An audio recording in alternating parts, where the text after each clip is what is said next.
Hello everyone! Ayan, kumusta kayo dyan? By the way guys, narito na po yung isa sa mga pinaka-pangarap ni na mother and father guys.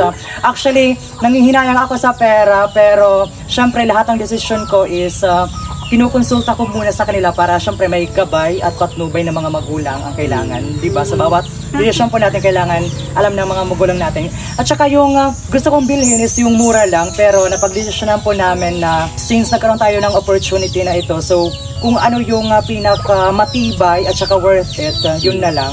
Kasi pang matagalang gamit naman po ito. Diba? Kasi napaka-importante po talaga sa amin itong motor.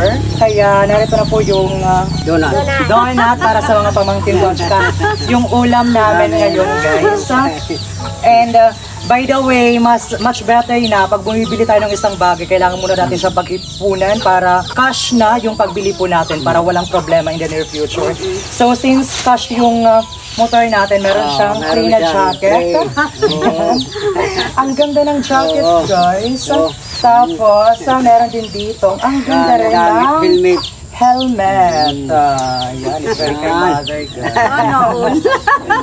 Sige nga. Kasi kung mayroon kami pupuntahan, di may motor na. Yes. And of course, narito yung dalawang susi. Meron tanggalin muna natin yung nasa loob. Ayan. So, narito na guys yung kanyang mga receipt na patunay na cash po talaga siya namin na kinuha. Kaya, grabe, until this moment, I can't really imagine na makakarating kami sa punto po na ito na nakapagpundar kami ng sariling matatawag po namin na sarili talaga. Kasi, diba, sa lahat ng mga sakripisyo at hirap na pinagdaanan namin, isa ito sa pinakasimbolo ng katas sa ating pinaghirapan.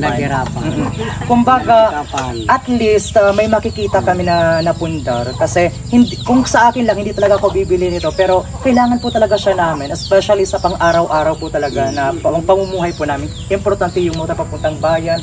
At saka, syempre kapag busy si father, pagbibili ng ulam sa bayan, syempre madidisturbo natin yung side ko rin niya.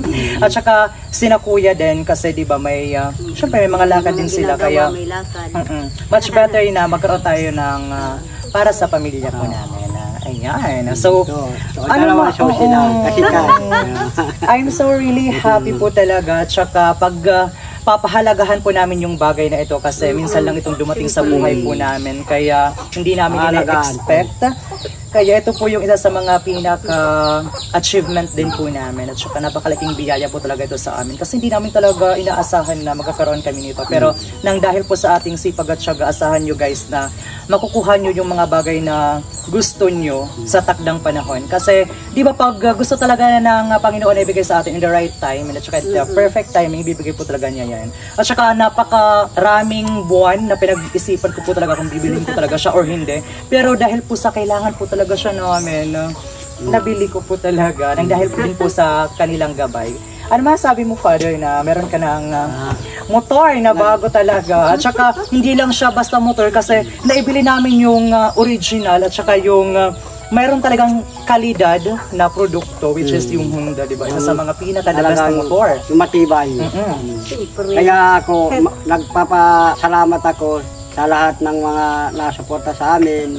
Sana ay pagpalain kayo ng Panginoon. As always. Ikaw naman, Mother, ano yung masasabi niyo sa mga nagmamahal sa inyo? Siyempre, unang-una po, salamat sa Diyos. Salamat po sa inyong lahat, sa suporta. More followers, more supporters, more blessings. Ay, ayoko umiyak. Thank you po ng marami sa inyong lahat. Kumusta po kayong lahat dyan? Hindi namin maasahan na magkakaganito kami.